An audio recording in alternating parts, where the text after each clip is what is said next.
আসসালামু আলাইকুম প্রিয় দর্শক, আপনাদের সকলকে স্বাগত জানাচ্ছি। প্রতিষ্ঠান প্রধান নিয়োগ এনটিআরসিএ কর্তৃক এই প্রথম এমপিওভুক্ত শিক্ষা প্রতিষ্ঠানের প্রতিষ্ঠান প্রধান নিয়োগের বিজ্ঞপ্তি বা সার্কুলার প্রকাশিত হয়েছে। এই বিজ্ঞপ্তি অনুযায়ী এখানে এই বিজ্ঞপ্তিতে সব নিয়ম লেখা আছে, এখানে কিভাবে প্রতিষ্ঠান প্রধান নিয়োগ হবে। তো আমরা সরাসরি বিজ্ঞপ্তিটি আমরা দেখি। বিজ্ঞপ্তিটা আমরা দেখলেই আমরা বুঝতে পারবো যে আমাদের এখানে প্রতিষ্ঠান প্রধান নিয়োগের ক্ষেত্রে কি কি নিয়ম নীতি অনুসরণ করা হয়েছে, এবং একেবারে খুঁটিনাটি আমরা সবকিছু আমরা দেখার চেষ্টা করব।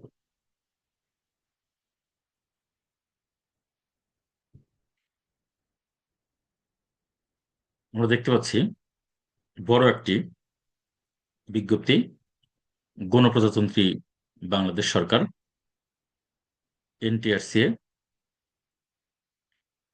বিজ্ঞপ্তি। বিজ্ঞপ্তিটি প্রকাশিত হয়েছে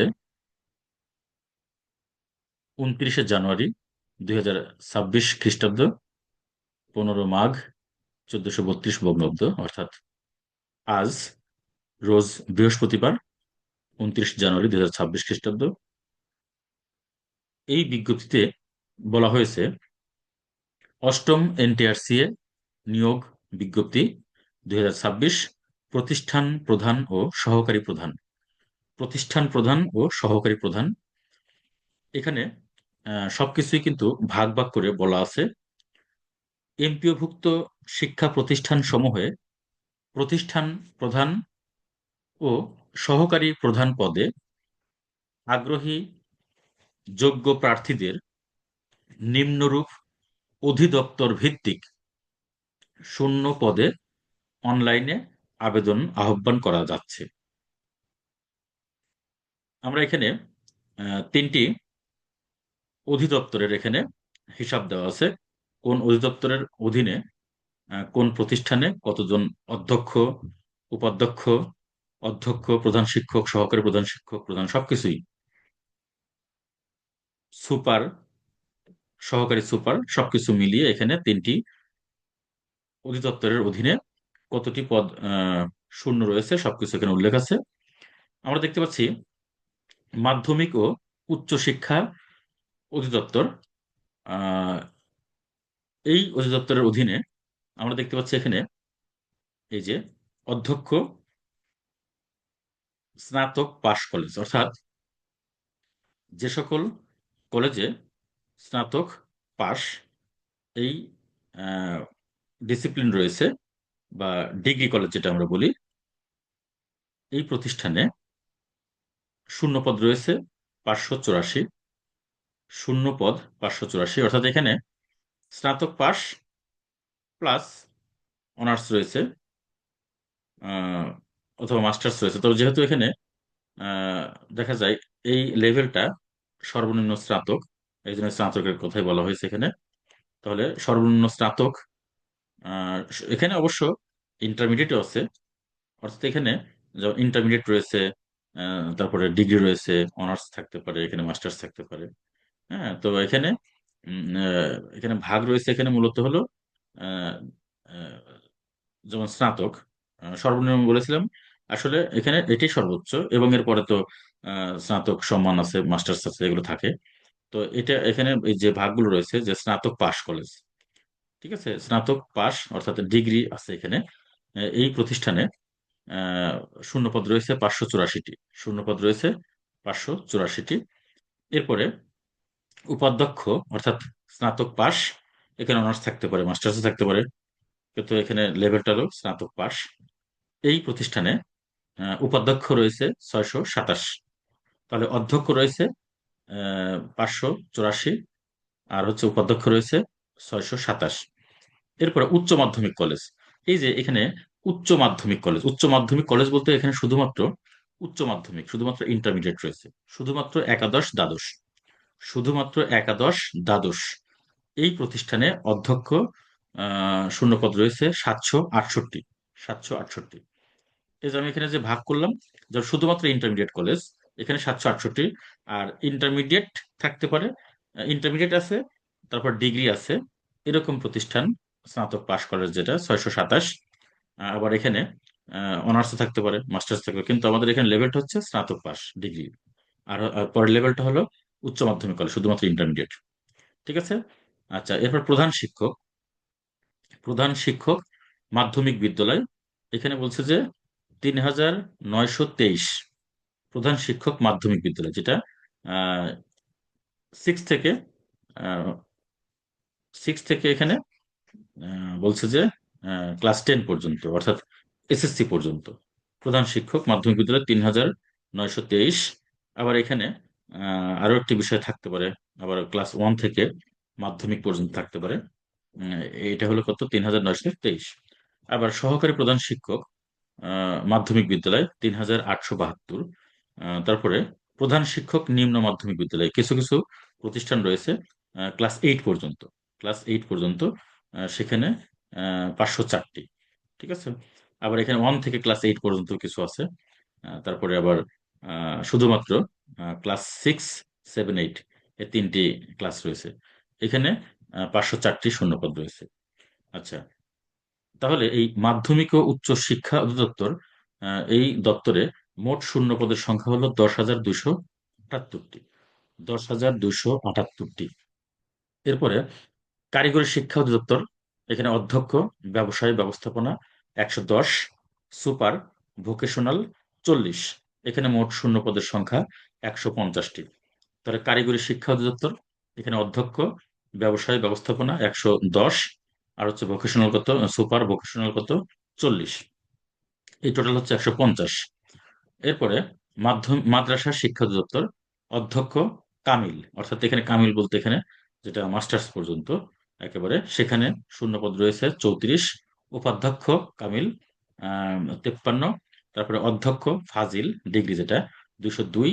উপাধ্যক্ষ ফাজিল 343। এরপর অধ্যক্ষ আলিম, যেটা শুধুমাত্র আলিম, এখানে কত, 219। উপাধ্যক্ষ আলিম এখানে 377। তারপর সুপার যে দাখিল, এখানে 899। আর সহকারী সুপার দাখিল, এটা এখানে কত, 1004। এই মোট শূন্যপদের সংখ্যা এখানে 3131। তাহলে মাধ্যমিক ও উচ্চ শিক্ষা অধিদপ্তরের ক্ষেত্রে 10,278টি, 10,278টি। আর কারিগরি শিক্ষা অধিদপ্তরের ক্ষেত্রে 150টি। আর মাদ্রাসার ক্ষেত্রে 3131টি। সব মিলিয়ে হলো 13,559। সংখ্যা কম বা বেশি হতে পারে, এখানে বলছে 13,559। আমরা ধরে নিলাম এখানে 13,500 তো তার প্লাস 13,500 প্লাস 13,559। কিছু কম বেশি কথা বলছে, এখানে কিছু প্লাস হতে পারে, কিছু মাইনাস হতে পারে। তাহলে প্রায় আর কি আমরা বলতে পারি এখানে 14,000-এর মতো। তো 14,000 যাই হোক, এখানে অ্যাকুরেট যেহেতু বলে দিয়েছে 13,559, হয়তো এখানে প্লাস মাইনাস হতে পারে। ওকে। তাহলে 13,559 পদে নিয়োগ হবে। এরপরে বলছে যে পরীক্ষার আবেদনপত্রের লিঙ্ক প্রার্থীগণকে http://ngi.teltok.com.bd ওয়েবসাইটে প্রদত্ত ফর্মে অনলাইনে আবেদন করতে হবে। আবার বলছে এখানে প্রার্থীগণকে http://ngi.teltok.com.bd ওয়েবসাইটে প্রদত্ত ফর্মে অনলাইনে আবেদন করতে হবে। বিস্তারিত বিজ্ঞপ্তিটি https://ntrc.gov.bd এবং http://ngi.teltok.com.bd ওয়েবসাইটে পাওয়া যাবে। এই যে এই বিজ্ঞপ্তিটি, বিস্তারিত যে বিজ্ঞপ্তিটি আমরা যে দেখতে পাচ্ছি এখন, এই বিজ্ঞপ্তিটি এই দুটি সাইটে পাওয়া যাবে। এখানে দুটি সাইটের কথা বলা হয়েছে। 2, আবেদনপত্র এবং পরীক্ষার ফি জমাদানের তারিখ ও সময়, এটা খুবই গুরুত্বপূর্ণ একটি বিষয়। আবেদনপত্র ও পরীক্ষার ফি জমাদানের তারিখ ও সময়। আবেদন শুরুর তারিখ হচ্ছে 3 ফেব্রুয়ারি 2026। আবেদন শুরুর তারিখ হচ্ছে 3 ফেব্রুয়ারি 2026 খ্রিস্টাব্দ। আবেদনের শেষ তারিখ ও সময় 19 ফেব্রুয়ারি 2026 খ্রিস্টাব্দ। তার মানে কি 3 ফেব্রুয়ারি থেকে 19 ফেব্রুয়ারির মধ্যে আবেদন করতে হবে। 20 ফেব্রুয়ারি 2026 রাত 11টা 59 পর্যন্ত টাকা জমা দেওয়া যাবে। আবেদন চলবে হলো 3 ফেব্রুয়ারি থেকে 19 ফেব্রুয়ারি। আর 20 ফেব্রুয়ারি রাত 12টার মধ্যে টাকা জমা দেওয়া যাবে। নিয়োগ পরীক্ষার ধরন, নম্বর বন্টন ও সময়। নিয়োগ পরীক্ষার ধরন, নম্বর বন্টন ও সময়। এমসিকিউ পরীক্ষার সময় 1 ঘন্টা। পরীক্ষা হবে হচ্ছে এমসিকিউতে, এখানে সময় থাকবে 1 ঘন্টা। আর এমসিকিউ পরীক্ষার নম্বর হচ্ছে 80, শিক্ষাগত যোগ্যতার সনদে 12, মৌখিক পরীক্ষা 8, এই টোটাল হচ্ছে কত, 100। পাস নম্বর হচ্ছে 40%, আলাদাভাবে পাস করতে হবে। এখানে এই যে এমসিকিউ পরীক্ষার নম্বর হচ্ছে 80, শিক্ষাগত যোগ্যতার সনদ 12, মৌখিক পরীক্ষা হচ্ছে 8। এখানে এই তিনটি মানে স্টেজেই আর কি সব মিলে হলো 100 নম্বর। তবে প্রত্যেকটিতে আলাদা আলাদা 40% নাম্বার পাইতে হবে, নম্বর পাইতে হবে। মোট 80টি এমসিকিউ প্রশ্ন থাকবে। প্রতিটি শুদ্ধ উত্তরের জন্য 1 নম্বর থাকবে। তবে প্রতিটি ভুল উত্তরের জন্য 0.25 নম্বর বিয়োগ হবে। প্রত্যেকটা ভুল উত্তরের জন্য, প্রত্যেকটা সঠিক উত্তরের জন্য 1 নম্বর পাওয়া যাবে, আর প্রত্যেকটা ভুল উত্তরের জন্য 0.25 কাটা যাবে। এমসিকিউ পরীক্ষায় উত্তীর্ণ প্রার্থীদের মৌখিক পরীক্ষা গ্রহণ করা হবে। পরীক্ষার বিষয়সমূহ আমরা দেখতে পাচ্ছি: বাংলা, ইংরেজি, আইসিটি, মানসিক দক্ষতা ও গাণিতিক যুক্তি। কি বলছে? বাংলা, ইংরেজি, আইসিটি, মানসিক দক্ষতা ও গাণিতিক যুক্তি, সাধারণ জ্ঞান, বাংলাদেশ ও আন্তর্জাতিক বিষয়াবলী, প্রশাসনিক ব্যবস্থাপনা, আইন বিধি বা প্রবিধি, নীতিমালা, পরিপত্র ও আদেশসমূহ, আর্থিক ব্যবস্থাপনা এবং অধিদপ্তর অনুসারে নিম্নোক্ত বিষয়সমূহ।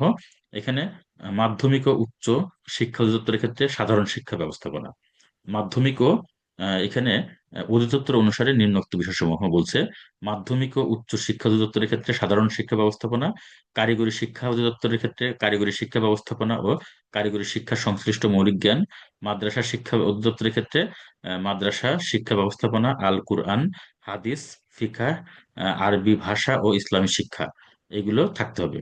আর এখানে আমরা আবার বলছি, পরীক্ষার বিষয়সমূহ হলো: বাংলা থাকবে, ইংরেজি থাকবে, আইসিটি থাকবে, মানসিক দক্ষতা থাকবে, গাণিতিক যুক্তি থাকবে, সাধারণ জ্ঞানের মধ্যে থাকবে বাংলাদেশ ও আন্তর্জাতিক বিষয়গুলি, প্রশাসনিক ব্যবস্থাপনার মধ্যে থাকবে আইন বিধি প্রবিধি, নীতিমালা, পরিপত্র, আদেশসমূহ, আর্থিক ব্যবস্থাপনা এবং অধিদপ্তর অনুসারে নিম্নোক্ত বিষয়সমূহ, যেমন মাধ্যমিক উচ্চ শিক্ষা অধিদপ্তরের ক্ষেত্রে সাধারণ শিক্ষা ব্যবস্থাপনা, কারিগরি শিক্ষা অধিদপ্তর কারিগরি শিক্ষা ব্যবস্থাপনা ও কারিগরি শিক্ষা সংশ্লিষ্ট মৌলিক জ্ঞান, তারপরে মাদ্রাসা শিক্ষা অধিদপ্তরের ক্ষেত্রে মাদ্রাসা শিক্ষা ব্যবস্থাপনা, আল কুরআন, হাদিস, ফিকহ, আরবি ভাষা ও ইসলামী শিক্ষা।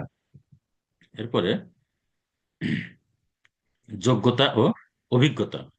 3, অধিদপ্তর কর্তৃক সর্বশেষ জারিকৃত জনবল কাঠামো ও এমপিও নীতিমালা মোতাবেক কাম্য শিক্ষাগত যোগ্যতা ও অভিজ্ঞতা প্রযোজ্য হবে।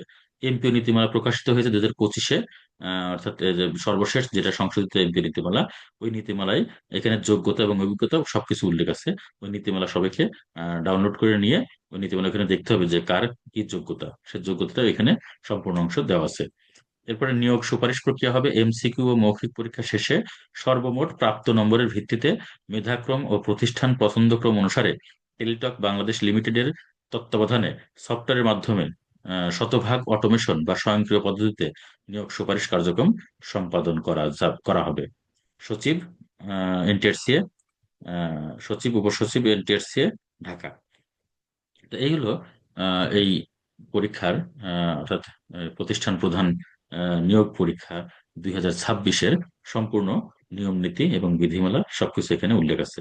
তো আশা করি আমার প্রাণপ্রিয় যে সকল শিক্ষক ইতিমধ্যেই প্রতিষ্ঠান প্রধান বা সহকারী প্রধান, অধ্যক্ষ, উপাধ্যক্ষ, সুপার বা সহকারী সুপার পদে নিয়োগ পাওয়ার জন্য প্রাথমিক যে শিক্ষাগত যোগ্যতা এবং অভিজ্ঞতা যাদের আছে, ইনশাল্লাহ সবাই প্রস্তুতি নিয়ে ফেলেন। এখানে পরীক্ষার বিষয়গুলো সব উল্লেখ আছে, এই বিষয়গুলো ভালো মতো আয়ত্ত করার চেষ্টা করেন। ইনশাল্লাহ সামনে আমরা অবশ্যই বাংলাদেশে আরো 13,559টি প্রতিষ্ঠান প্রধান, সহকারী প্রধান, উপাধ্যক্ষ, তারপর অধ্যক্ষ, হ্যাঁ, সবকিছু মিলিয়ে এই সকল পদ পূর্ণ হয়ে যাবে। যেহেতু এতগুলো পদ খালি রয়েছে, তো সবগুলোই পূরণ হয়ে যাবে। তো সকলের শুভকামনা জানিয়ে সকলকে, সকলের শুভ আসর শুভ কামনা জানিয়ে আমরা শেষ করছি। সকলেই অবশ্যই ভালো থাকবেন, আর চেষ্টা করেন যে এখানে নিয়োগ পাওয়া যায় কিনা। যেহেতু এখানে সবকিছু এখানে উল্লেখ করা আছে, নিয়োগ প্রক্রিয়া, আবেদন প্রক্রিয়া সবকিছু এখানে উল্লেখ করা আছে। এবং নিয়োগও একেবারে স্বয়ংক্রিয়ভাবে হবে, অটোমেশন পদ্ধতি হবে। এখানে কোনো ধরনের কোনো নেগেটিভ কোনো কিছু ভাবার কোনো উপায় নেই, সবকিছু এখানে স্বয়ংক্রিয়ভাবে হবে। আশা করি যারা যোগ্য অবশ্যই তারা তাদের যোগ্য স্থানে চলে যাবেন, এই কামনায় করে আজকের সেশন শেষ করছি। সকলে ভালো থাকবেন। আল্লাহ হাফিজ।